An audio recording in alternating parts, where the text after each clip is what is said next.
Welcome back mga ka-TV. Ang video na tatalakayin natin ngayon ay ang chapter 19 ng The Most Notorious Talker Runs the World's Greatest Clan. At kung bago ka lang sa channel ko ay huwag mahiyang mag-like, subscribe o follow at i-click ang notification bell para ma-notify ka sa susunod na video. Paalala, ang video na tatalakayin natin ngayon ay maaaring mag-iba mula sa ilalabas na anime.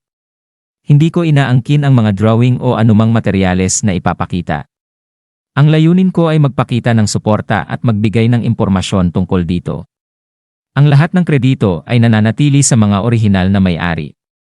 Maraming salamat. Sa isang masiglang restaurant, hinihintay nina Alma at Licia si Noel. Nasa wakas ay dumating. Masiglang kinawayan ni Licia si Noel, na agad humingi ng paumanhin sa pagka-late niya. Biniro siya ni Alma, sinabing kung hindi dahil kay Licia, ay kakain siya ng mag-isa. Sinamantala naman ni Licia ang pagkakataon at nagpasalamat kay Noel ng maaga sa pagtrato sa kanila, na ikinagulat ni Noel. Nagduda siya kung bakit siya ang magbabayad, pero iginigiit ni Licia na dahil malaki ang kinita ni Noel mula sa pagpatay kay Gordo, kaya't may sapat siyang pera para bayaran ang kanilang tanghalian. Sa kabila ng pag-aalangan, pumayag si Noel, ngunit sinabi niyang ibabawas ito sa parte ni Alma sa kanilang susunod na gantimpala, na ikinabigla ni Alma. Masayang nagpasalamat si Licia kay Alma para sa pagkain. Bago ibinaling ang usapan sa tanong kung bakit natagalan si Noel.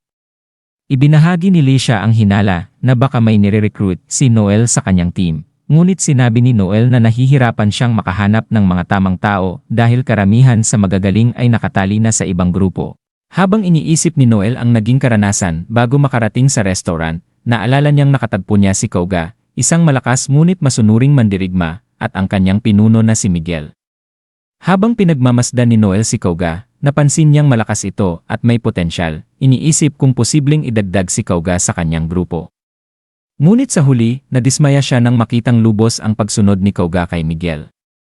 Sa kabila ng lakas ni Koga, ang kanyang pagdepende sa pinuno ay nagpapakita ng kakulangan ng panloob na lakas, kaya't nagpasya si Noel na hindi ito angkop na kasama, balik sa restaurant. Sinamantala ni Licia ang sitwasyon at inimbitahan sina Noel at Alma na sumali sa kanyang grupo na Lightning Bite.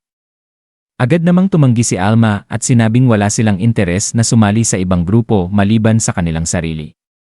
Tiniyak niya kay Licia na pareho ang nararamdaman ni Noel, na kanya namang kinumpirma, ikinadismaya ni Licia. Hindi nagpatinag si Licia, iminumungkahi na maging matalik na magkaibigan na lamang sila. Sumang-ayon si Alma at masayang tinawag silang besties, habang si Noel ay tila naiilang sa kanilang masiglang usapan. Nang tanungin ni Licia kung bakit tila may distansya si Noel, sinabi niyang marami na namang pagkakataon si Licia na makipagkaibigan bago pa man. Ipinaliwanag ni Licia na may takot siya dati kay Tanya, dating kasama ni Noel, na protektado ito at laging tinatakot si Licia tuwing susubukan niyang lapitan si Noel. Nagulat si Noel at sinabing si Lloyd naman ang karelasyon ni Tanya. Ngunit sinabi ni Alma na maaaring may nararamdaman pa rin si Tanya para kay Noel. Napapailing si Noel habang iniisip na sana ay makatagpo na siya ng kaibigang lalaki upang balansihin ang ganitong mga usapan. Habang paalis si Licia, biglang binanggit ni Noel kung narinig na ba niya ang tungkol sa isang mataas na nakaka-addict na stimulant na di umano'y ibinebenta ng Gambino family nang walang pahintulot ng kanilang mas mataas na grupo, ang Luciano family. Binalaan ni Noel si Licia. Sinabing ang pinuno ng Gambino ay kilala sa pagiging mapanganib at iminungkahing ipasa ito sa kanilang pinuno na si Wolf kung sakaling magkaroon ito ng problema sa kanilang lugar.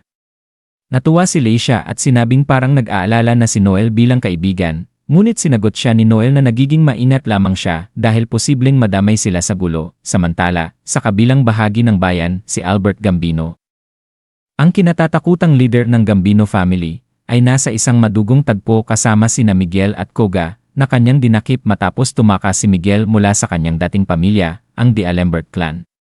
Kilala si Albert sa pagiging sadistiko at matinding kalupitan. Mapang-asar niyang kinukwestiyon si Miguel sa pagtataksil nito sa pamilya D'Alembert. Sa desperasyon, sinubukan ni Miguel na magpaliwanag at purihin si Albert upang mailigtas ang sarili, ngunit tila walang epekto ito. Nagpasya si Albert na gawing brutal ang parusa sa kanila, nagpaplano na kuhanin ang kanilang balat at ipadala ito bilang babala sa D'Alembert.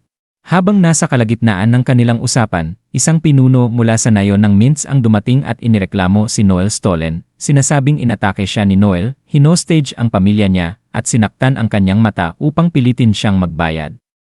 Habang kinukwento ito ng pinuno, napansin ni Koga na tila may kasinungalingan ang kanyang kwento. Dahil sa halip na pumunta sa mga pulis, ang lalaki ay dumiretso kay Albert.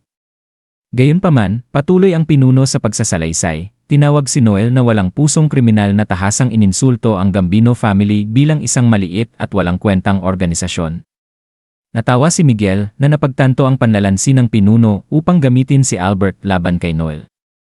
Nagkunwaring naantig si Albert, ngunit sa loob-loob ay galit. Pinangako niyang parurusahan si Noel at bibigyan ng karagdagang panahon ang pinuno upang makabayad ng utang, ngunit bilang parusa sa paglabag sa kasunduan, kinakailangan niyang isakripisyo ang kanyang kanang braso. Nilingon ni Albert si Koga at inutusan siyang putulin ang braso ng pinuno upang patunayan ang kanyang husay sa paggamit ng espada gamit ang isang patpat. Sa kabila ng pagkabigla, sinunod ito ni Koga, at napakahusay ng kanyang pagputol na hindi na malaya ng pinuno na naputol na ang kanyang braso. Sa kanyang pagkagulat, sumigaw sa sakit ang pinuno habang si Albert ay natawa sa eksenang kanyang nilikha.